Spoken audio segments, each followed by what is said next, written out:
Europe, animé par Jean-François Biardot, avec Michel Piot et Daniel Bernussou de la Maison de l'Europe, Centre d'information Europe Direct Limousin. Tout ce qu'on dit sur l'Europe et tout ce qu'on ne dit pas sur l'Europe, eh bien, vous allez le savoir en écoutant cette chronique. Daniel, il existe un mandat d'arrêt européen pour permettre aux enquêtes, pour permettre aux justices des divers pays de fonctionner convenablement. Alors, est-ce que c'est un outil efficace contre la criminalité ? Alors, le mandat d'arrêt européen, disons que l'idée a été évoquée, développée, délibérée en 1999 lors du Conseil européen de Tampere, qui était consacré entre autres à la lutte contre la criminalité à l'échelle de l'Union. Ce mandat d'arrêt a fait l'objet d'un accord au Conseil de Laeken quelques 3 mois après les attentats du 11 septembre 2001 aux États-Unis. Il a finalement été créé en juin 2002 et il est entré en vigueur le 1er janvier 2004, donc en gros une grosse dizaine d'années d'existence. Alors, de quoi s'agit-il exactement ? Alors, le mandat d'arrêt européen est une décision de justice d'un État membre de l'Union qui l'émet, c'est l'État d'émission, en vue de l'arrestation d'une personne dans un autre État membre qui va exécuter, donc État d'exécution, et de la remise, donc, du transfert de cette personne à l'État d'émission, soit pour l'exercice de poursuites pénales, soit pour l'exécution d'une peine ou d'une mesure de sûreté privative de liberté prononcée dans le premier État. Ce mécanisme judiciaire transfrontière, interne à l'Union européenne, repose bien évidemment sur le principe de la reconnaissance mutuelle des décisions judiciaires et est opérationnel dans tous les pays de l'Union. Il permet ainsi l'exécution de décisions pénales d'une autorité judiciaire d'un État membre dans toute l'Union européenne. Alors, le mandat d'arrêt européen peut être émis pour des infractions, des faits punis par la loi de l'État membre d'émission d'une peine d'emprisonnement ou d'une mesure privative de liberté d'une durée au moins égale à 1 an. Il peut aussi être émis lorsqu'a été infligée une peine d'emprisonnement ou une mesure de sûreté d'une durée au moins égale à 4 mois, donc pour des infractions graves. Oui, donc pour les infractions au stationnement payant, par exemple, là on ne risque pas grand-chose. Non, bon. Non. Alors, est-ce que le mandat d'arrêt européen remplace le régime des extraditions ? Ben oui, pour les États membres, le MAE se substitue à la procédure classique de l'extradition qui reste en vigueur pour les États non membres. C'est une affaire européenne. Le MAE, on va dire ça comme ça, mandat d'arrêt européen, présente pourtant plusieurs différences avec le système classique. Alors, j'en cite 6, tout ça étant assez technique.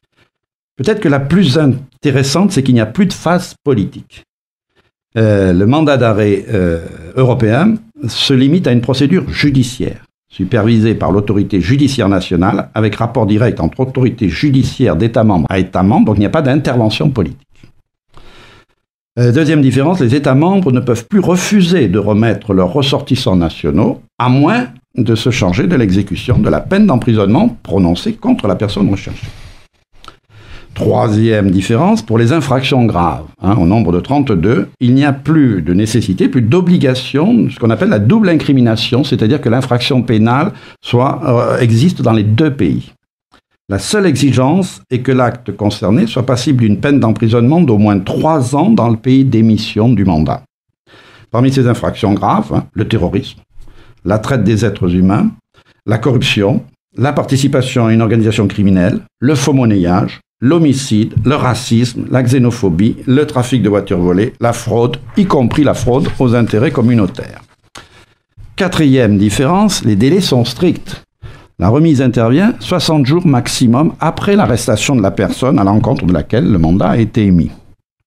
Cinquième différence, des garanties peuvent être exigées par le pays qui exécute le MAE, comme par exemple, après un certain délai et en cas de réclusion à perpétuité, le droit de la personne à demander une révision ou la possibilité pour la personne recherchée d'effectuer toute peine d'emprisonnement dans le pays sollicité par le MAE.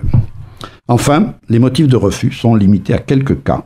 Je donne juste 2 exemples. Un jugement déjà rendu pour la même infraction ou la minorité de la personne demandée. Ça, c'est la règle non bis in idem. Exactement. Alors, la procédure du mandat d'arrêt est-elle efficace ? Alors, le mandat d'arrêt européen, depuis son entrée en application, n'a cessé de monter en puissance. En 2005, il y en avait environ 7000 émis, 6900. 10 ans plus tard, il y en a plus de 16 000. En 2014, sur 14 700 mandats d'arrêt lancés, près de 10 000 personnes ont été retrouvées et ou arrêtées, et plus de 5 500 ont été remises. Le mandat d'arrêt européen est de loin l'instrument de coopération judiciaire le plus utilisé en matière pénale. Dans la plupart des pays, la remise de la personne recherchée est rapide et a lieu quand il y a consentement de sa part, et c'est le cas pour la moitié des remises, dans un délai de 14 à 16 jours, lorsqu'il n'y a pas consentement, dans un délai inférieur à 2 mois. Un exemple. On l'attendait celui-là, voilà. Mehdi Nemmouche, ressortissant français, auteur présumé de la fusillade au musée, présumé puisqu'il n'a pas été encore jugé, de la fusillade du musée juif de Bruxelles en mai 2014, qui a fait 3 morts, est arrêté à Marseille.